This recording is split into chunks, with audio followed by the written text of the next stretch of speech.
শ্রীমদ্ভগবদ্গীতার দ্বিতীয় অধ্যায় সাংখ্যযোগ। সঞ্জয় উবাচ।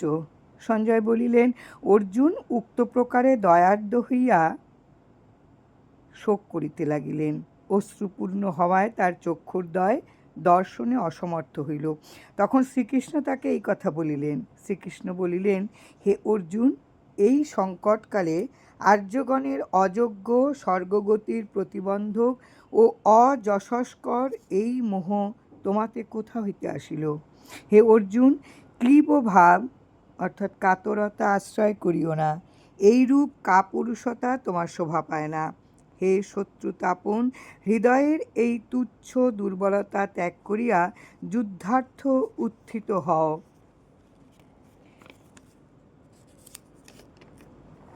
অর্জুন বলিলেন, হে শত্রুমর্দন, হে মধুসূদন, ভীষ্ম দ্রোণাদি আমাদের পূজনীয়। তাহাদের সহিত বানাদির দ্বারা কিরূপে প্রতিযুদ্ধ করিব?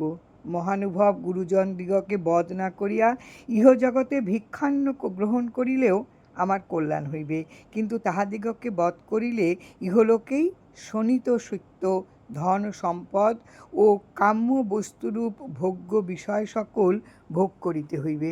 এই যুদ্ধে যদি আমরা জয়লাভ করি অথবা ইহারা আমাদিগকে পরাজিত করেন, এই উভয়ের মধ্যে কোনটি আমার পক্ষে শ্রেয়স্কর তাহা বুঝিতে পারিতেছি না।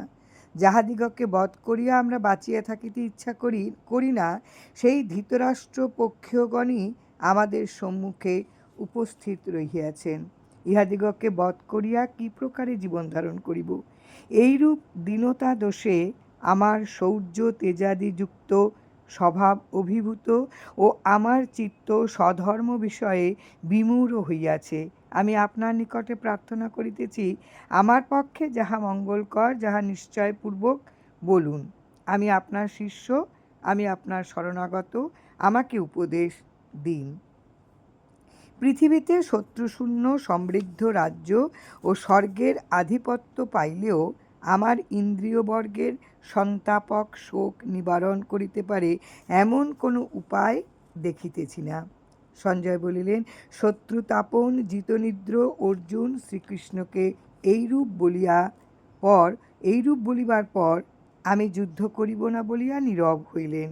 হে ধৃতরাষ্ট্র, শ্রীকৃষ্ণ উভয় সেনাদলের মধ্যে বিবাদকারী অর্জুনকে যেন উপহাস করিতে করিতে এই কথা বলিলেন, আমি ইহারা আমার এই ভ্রান্তিবুদ্ধি শোক মোহ কর্তৃত্ব ভোক্তৃত্ব রূপ সংসারের কারণ। একমাত্র আত্মজ্ঞানেই এই ভ্রান্তির আত্যন্তিক নিবৃত্তি হয়। এই জন্য শ্রী ভগবান অর্জুনকে 1100 হইতে 3000 শ্লোকে আত্মতত্ত্বের উপদেশ দিতেছেন। শ্রী ভগবান বলিলেন, যাহাদিগের জন্য শোক করা উচিত নয় তাহাদিগের জন্য তুমি শোক করিতেছ, অথচ প্রাজ্ঞের মতন কথা বলিতেছ। পণ্ডিতগণ মৃত বা জীবিত কাহারও জন্য শোক করেন না। পূর্বে আমি কখনো ছিলাম না এমন নহে, তুমিও কখনো ছিলে না তাহাও নহে, এই নৃপতিগণও ছিলেন না ইহা সত্য নহে। এই দেহাবরণের পূর্বে আমরা সকলেই নিত্য আত্মরূপে বিদ্যমান ছিলাম। এই দেহত্যাগের পরেও যে আমরা কেহ থাকিব না ইহাও নহে।